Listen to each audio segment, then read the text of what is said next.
This video will help you understand what to do if you accidentally conduct a rollover you weren't intending to. If you don't know who I am, my name is Chris Dime. I'm a financial planner out of Edmonds, Washington, and I specialize in working with folks to and through retirement. With financial institutions making paperwork all the more cumbersome and requiring paper forms and not allowing you to conduct business over the phone at times, in addition with the rise of, we'll call it DIY financial planning, I've seen a number of mistakes being made as it pertains to rollovers, Roth conversions on accident. It's happened enough times where prospective clients call in asking for help on how to remedy a situation. So I thought it'd be helpful in today's video to break down a couple of action items and steps you could take if you find yourself on the wrong side of a rollover or a Roth conversion you weren't intending to do.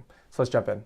So to clarify though, today's video is not about accidental contributions to retirement accounts. If that's the case, I'll link above to an explainer video on what to do if that happens inside of an IRA environment. And I'll also link above to an explainer video on how to remedy the situation if you over contribute to like an employer-sponsored plan like a 401k. Today's video is solely focused on accidental rollovers from one account to another account. Now, obviously it goes without saying, but the best way to remedy a situation like this is never get yourself in it in the first place. But let's fast forward past that age-old wisdom and say you found yourself either with a check on your doorstep that you weren't expecting or money inside of an account you weren't expecting it to be into. How do you solve this problem? Well, let's first break it down into the types of rollovers that could occur. The first one is going to be an indirect rollover. An indirect rollover is when a financial institution strokes you directly a check to deposit in your bank account and then ultimately get inside of another retirement account.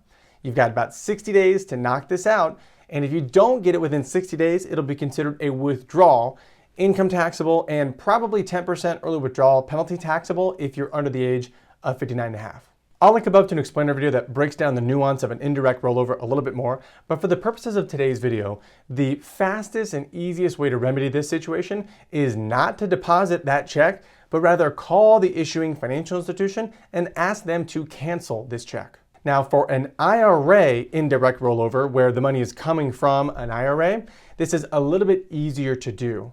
If, however, the money is coming from an employer-sponsored plan like a 401k plan, a lot of times they will mandate a 20% automatic withholding on the gross amount gets sent to the IRS. Two checks now, one to them and one to you.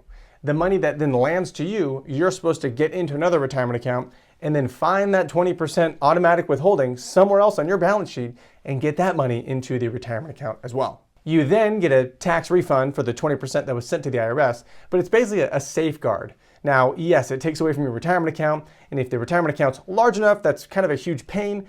But again, the same recommendation would apply. Immediately call the issuing financial institution and ask them to cancel your check and the IRS's check. If, however, they can't cancel the check that they sent to the IRS, but they can cancel yours, maybe, again, you have to go find that 20% they withheld for you and get it into that employer-sponsored plan, however they dictate, because if the money is at the IRS's coffers, then it's basically as if you stroke the IRS a check. And you still need to find a way to get 100% of that balance back in the employer-sponsored plan. Now, let's say you accidentally already deposited the money into your bank account. From here, it's going to segue nicely into the other type of rollover that could have occurred, which is a direct rollover, where money was directly sent from one institution to another institution, and now it's there and you wish it wasn't. Well, with an indirect rollover, once the money's in your bank account, you need to quickly get that back into another retirement account, or you're going to get hit with income taxes and probably that early withdrawal penalty tax. So let's say you quickly move that into the same type tax account. Maybe the money was coming from a pre-tax 401k, and now it's inside of your traditional IRA. Same thing with a direct rollover. Let's say money came from a traditional IRA to your traditional IRA. If money is there and you wish it wasn't, you can actually a lot of times reverse this process. Now, there's no technical way of reversing a rollover, but rather you just do a rollover in the opposite direction. And for the same tax type of a pre-tax account, you can pretty much do this across the board. An IRA to another IRA, you can generally do an IRA back to that IRA rollover. Same thing with a 401k to IRA rollover. You can do an IRA back to 401k rollover. And I'll link above to an explainer video here. Some financial institutions won't allow that, but I've actually never experienced that. But legally, they could say, no, you can't roll your IRA back into your employer plan. Same thing with a Roth IRA to Roth IRA rollover. Generally, you can just go right back and do a Roth IRA back to Roth IRA rollover. The only rollover you can't reverse, however, is a Roth 401k to Roth IRA rollover. This has to do with how the IRS does their accounting and ordering rules if you were to take money out of that Roth IRA. So as of now, you cannot roll money from a Roth IRA into a Roth 401k.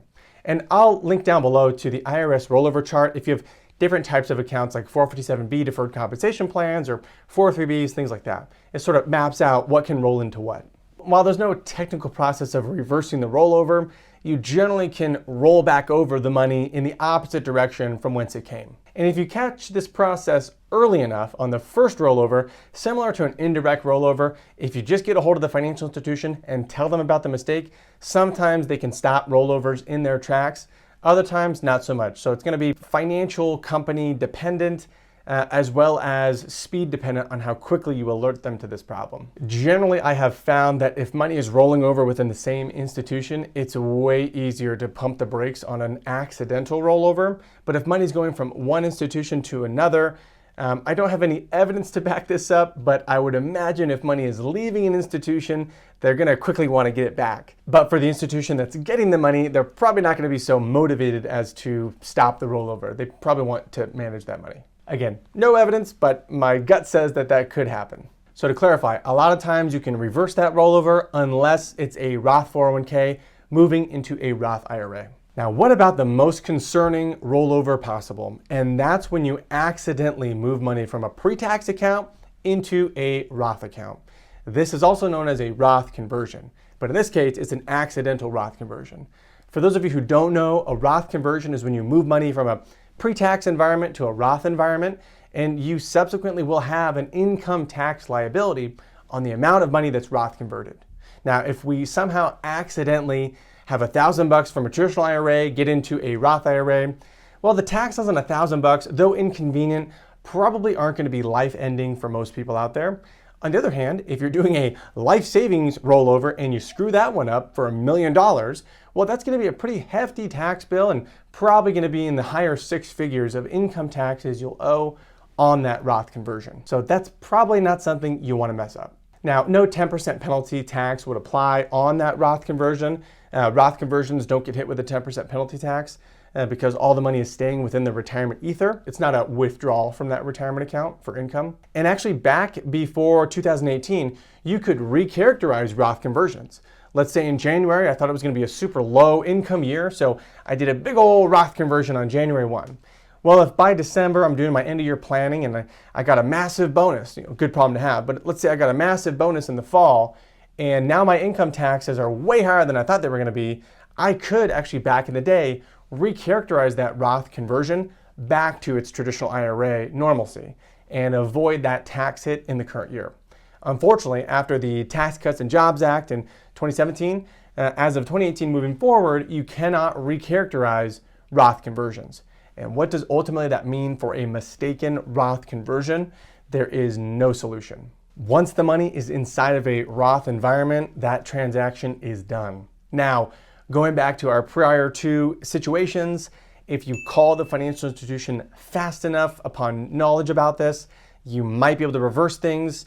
Again, I wouldn't get your hopes up, but that is sort of your Hail Mary in this case on how to potentially solve the problem. So from a calls to action standpoint, if you're going to be moving money around from different accounts, take the time to fill out the paperwork accurately. I know it's a huge pain in the butt, but you'll probably thank yourself for spending the extra 30, 40 minutes, whatever it is, on hold with the 1-800 number to make sure you filled out the paperwork correctly. If you have any questions at all, it's probably worth hopping on the phone just to get clarification. A lot of the paperwork I'm seeing nowadays is super confusing with lots of terms that most folks who are not financial planners probably wouldn't quite understand. And it can be super costly to make a mistake. If you are a DIY person, well then I'd probably spend the time, like I said, on hold just to get all your questions answered. If you have an advisor, make them fill out the paperwork. They probably know what they're doing. Our office fills out all the rollover paperwork for clients. We send it to them for review and signature. But then ultimately it's our fault if something gets messed up. And given how often I've seen this type of paperwork over the past decade, multiple times a month filling it out, we're probably a lot less likely to make a mistake than the average consumer out there who might have only had one rollover under their belt, or this might be their first time doing it at all. Hopefully that was helpful in clarifying what your options are if you notice a mistake when moving money from one account to another account. Hope that helps. I hope you don't end up on the wrong side of an accidental Roth conversion. I'd say if you have questions, drop them in the comments, but we had to pause comments for now. So feel free to get in touch on the website. That's probably the best place to go. Otherwise, I've got some other social media links you could check out below too. Have an awesome rest of your week, and we'll talk to you later. Bye.